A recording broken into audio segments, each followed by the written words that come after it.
Shalom Aleichem, on va donner les réponses sur les quiz de Hanouka qu'on a proposés.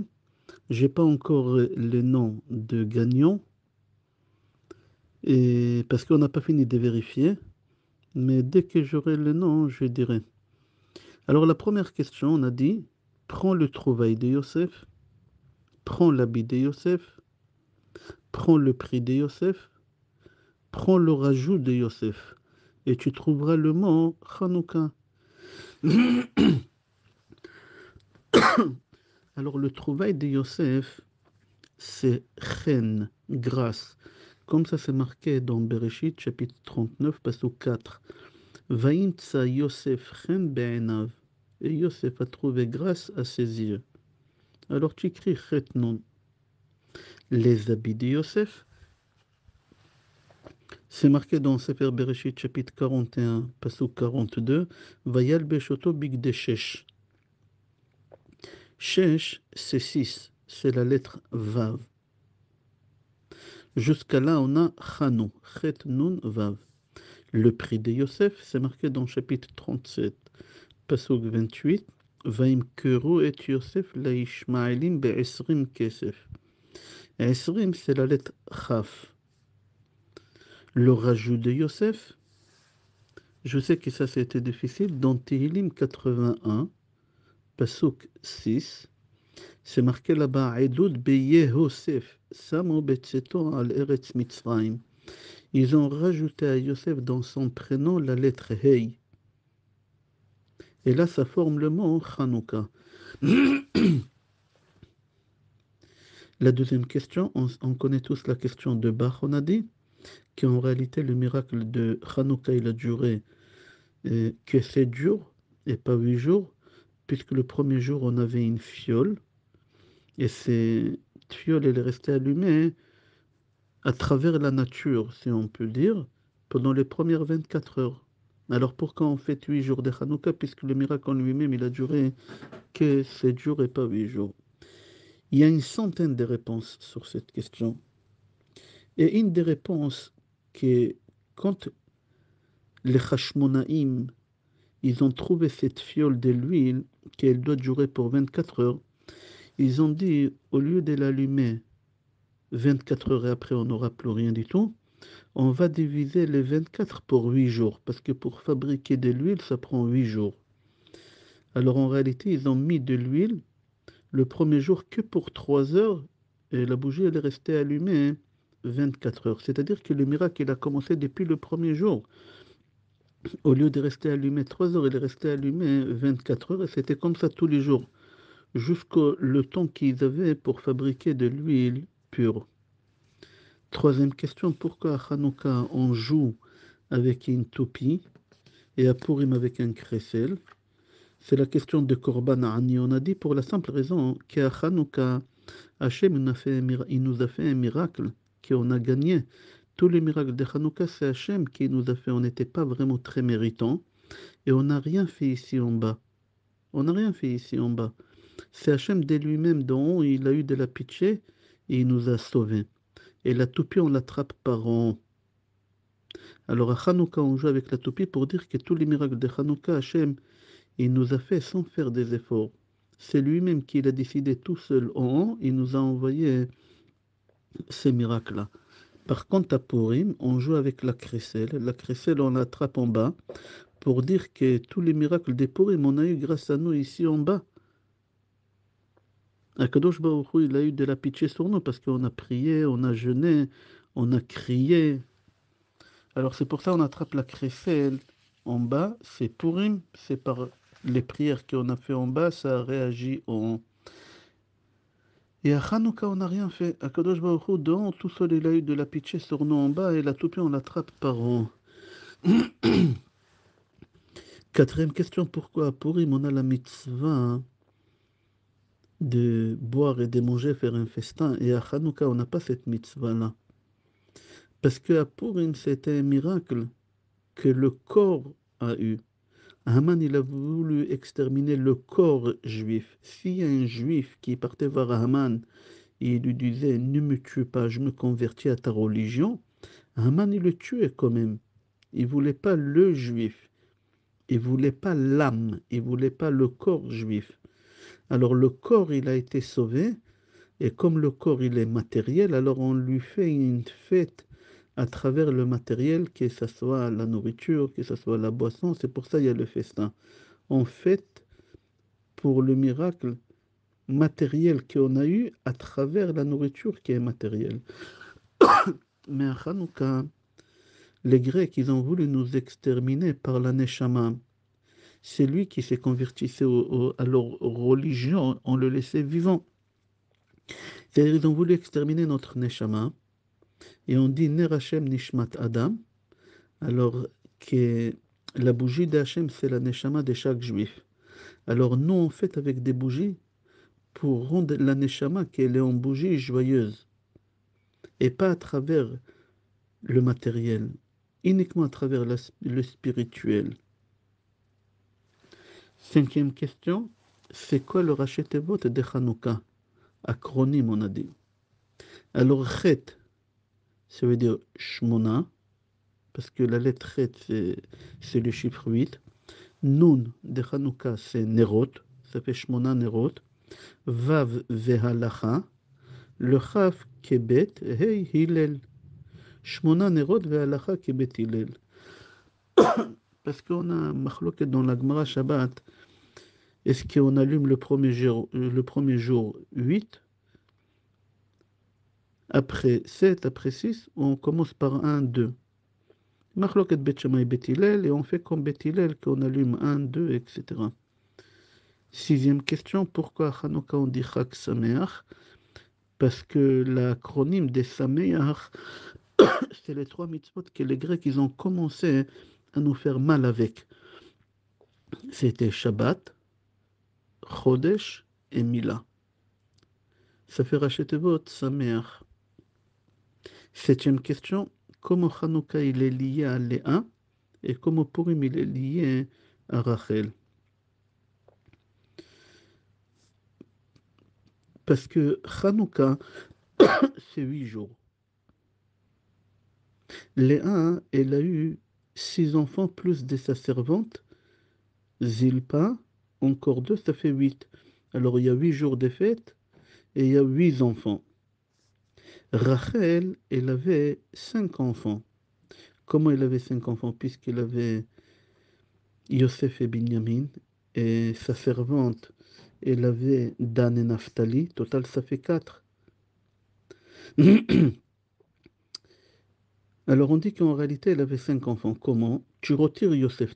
Souvent, Yaakov, il retirait Yosef des 12 tribus et il mettait à sa place qui? Ephraim et Ménaché. Alors Rachel est là, Ephraim, Ménaché et Binyamin, et les 2 enfants de la servante, Dan et Naphtali, total, ça fait 5. Et c'est marqué dans Mishnah Megillah, hein, que parfois ça peut durer, s'étaler sur 5 jours. C'est marqué Megillah nikret biyud aleph, biyud bet, biyud gimel, biyud dalet ou betet vav, lo pachot velo yoter. Mis à part qu'on dit que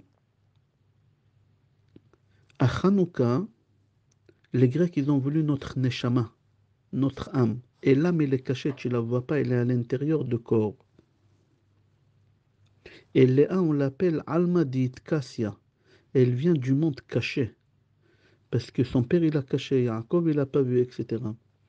Et par contre, Rachel, elle vient des Almadi, de Galia, du monde découvert. Rachel, elle était découverte, on l'a pas cachée quand elle était sous la choupa. Yaakov, il a bien vu cette fois-ci qui se marie. Et à Purim, Haman, il a voulu notre corps, qu'il n'est pas caché, qu'on le voit, qu'il est visible.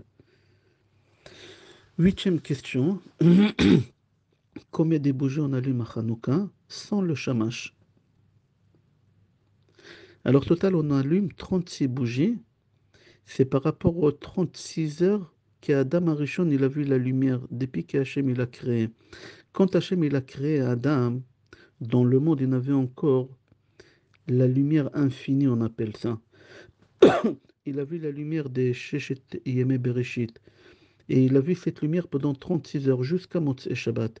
Et quand Motzei Shabbat, la nuit, elle est tombée, c'est la première fois de sa vie, après 36 heures qu'il existe, il voit la nuit, il avait peur. Et il prend deux pierres, il frotte, et là, il découvre le feu. C'est pour ça, hein, 36 bougies et 36 heures. Là, on peut parler longtemps. Est-ce que c'est Hachem qui a créé le feu? Ou c'est marqué que c'est Hachem qui a créé le feu? Toujours, on a un problème avec l'eau et le feu. Et aussi l'eau, est-ce que c'est Hachem qui l'a créé? Puisque c'est marqué que la terre, elle était tohu-bohu et il n'y avait que de l'eau. C'est-à-dire l'eau, elle était déjà là, avant la création. Le feu, où c'est marqué que... On ne va pas rentrer dans ça, mais c'est évident qu'Hachem, il a tout créé. Il n'y a pas quelque chose qui a été créé de lui-même, chas v'shalom, de quelqu'un d'autre. C'est pas le but du cours. Neuvième question. Pourquoi dans la tfila, quand on dit ala nisim, ala purkan, ala gevurot, on dit bimem atatia ben Yochanan, et à Purim, on dit bimem Mordechai et Esther, sans rappeler le nom de papa de Mordechai ou d'Esther.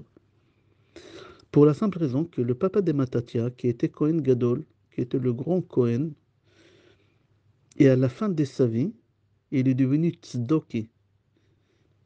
Il s'est Il a pris un autre chemin, pas kasher. Il croyait à la Torah écrite, mais pas à la Torah orale.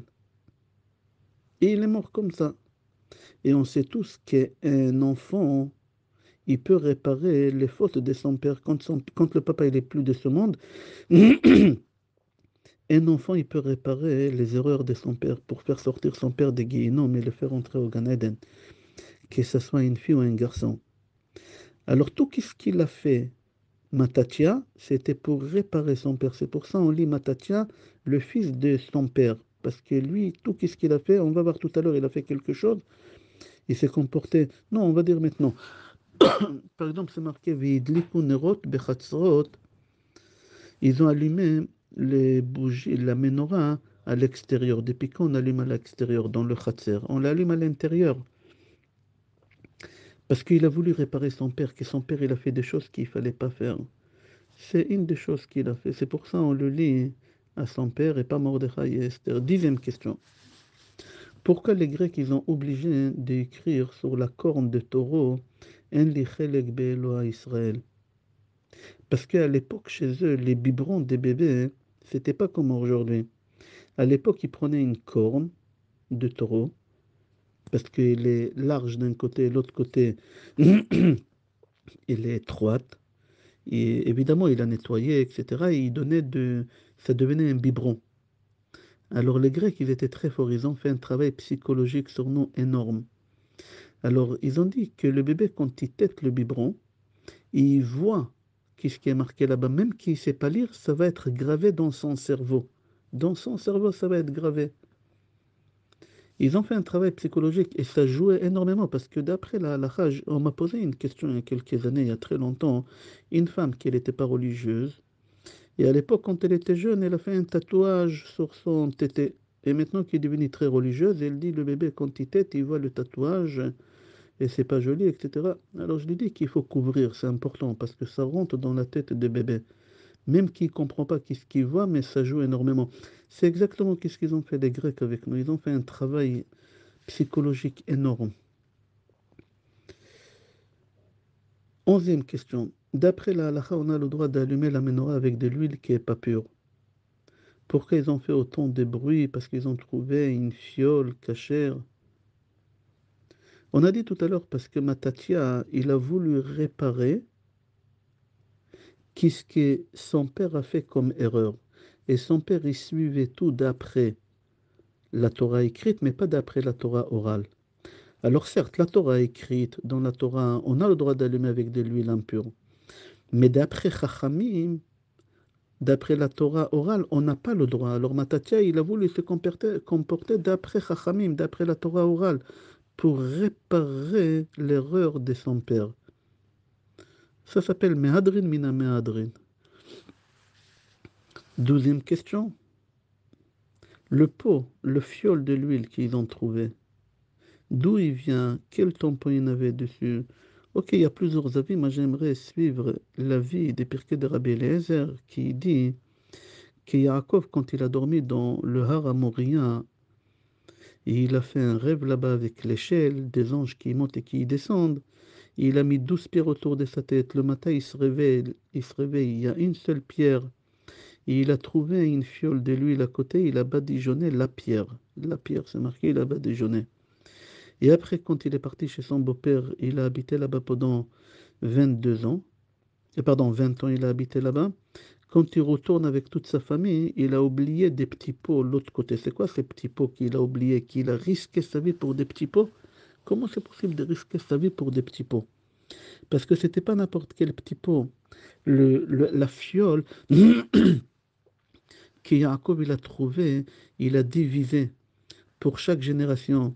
Par exemple, avec cette huile-là que Hachem il lui a donnée, c'est de l'huile qui vient du ciel.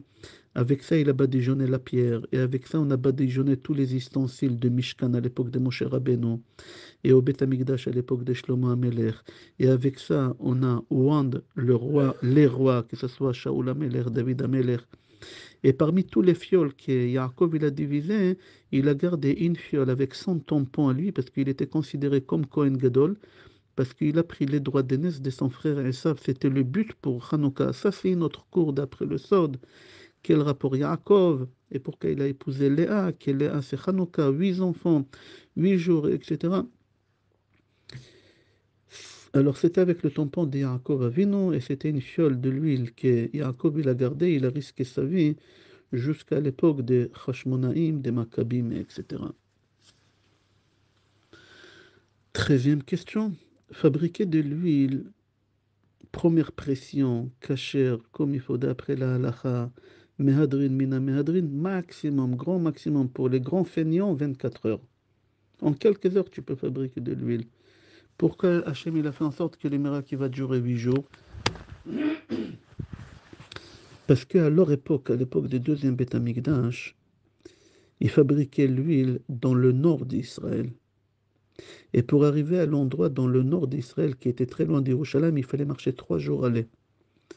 Une journée pour fabriquer, et 3 jours retourner à Yerushalayim, et au milieu, il y a Shabbat. Total, ça fait 8 jours. Et c'est pour ça Hachem, il a fait en sorte que la bougie, oui, elle va durer 8 jours. Le temps qu'ils ont euh, pour y aller, pour retourner, pour fabriquer Shabbat, etc. 14e question, et la dernière question. Pourquoi chaque fête, elle a une Gemara? Et Hanouka, il n'a pas de Gemara, il n'a pas de Mishnah plutôt. On a dit Yoma, c'est Yom Kippourim, Rosh Hashanah, Sukkot, c'est Sukkot, Megillah, c'est Purim, etc. Pourquoi Hanouka, il n'a pas son Seder dans les Shisha Sedre Mishnah? On va donner une réponse que il faut savoir, c'est lui qui a mis en place les 6 tomes des Shisha Sedre Mishnah, c'était Rabbi Yehuda Hanassi. Écrit le mot Hanassi, Hey, Nun, Shin, Yud, Aleph. On a dit ça déjà il y a 2 semaines dans un des cours, que Rabbi Yehuda Hanassi, c'était la réincarnation de Yaakov Avinu. D'où on sait, il y a beaucoup de raisons, mais une des raisons, Hanassi, c'est marqué où Nishmato, Shel, Yaakov Avinu. Hanassi, ça veut dire lui, c'est l'étincelle de la Neshama de Yaakov Avinu. On est bon jusqu'à là. C'est-à-dire que Rabbi Yehuda Hanassi, c'est lui qui a instauré les 6 tomes de Mishnah, en réalité, c'est Yaakov Avinu. Maintenant, Yaakov, avant de mourir, il a béni ses enfants. Et quand il a béni son fils Yehuda, il a dit Lo Yassur, regarde dans Bereshit chapitre 49, je crois, Pasuk Yud, c'est marqué là-bas Lo Yassur Shevet mi Yehuda o mechokek mi ben raglav. Que le royaume d'Israël, il doit être que dans la tribu de Yehuda. Aucune tribu a le droit de régner. Comme ça, il a dit Yaakov avant de mourir. Maintenant, Yaakov, il meurt. Il revient dans ce monde, dans le corps de Rabbi Yehuda Hanassi. Il punit les Maccabim. Et il leur dit, vous êtes de la tribu de Lévi. Et vous avez régné pendant quelques dizaines d'années à la place de la tribu de Yehuda. Vous n'avez pas le droit. Moi, j'ai interdit cette chose. Dans la Torah, j'ai dit Lo yasur shevet mi Yehuda ou mechokek mi ben raglav. Comment ça se fait que vous avez régné? Vous n'avez pas eu le droit de faire une chose pareille. Vous m'avez contredit qu'est-ce que j'ai dit quand j'étais Yaakov. Alors Rabbi Yehuda Hanassi, il est puni. Il fait des Seder Mishnayot pour tous les fêtes. Mais pour Hanouka, il met pas. Hanouka, il a pas fait un Seder de Hanouka. C'est la raison. On va s'arrêter là. Je te souhaite bracha ve'atzlacha, besorot tovot, yeshod venechamot, et Hanouka sameach be'ezrat Hashem, beaucoup de lumière et de chaleur à la maison.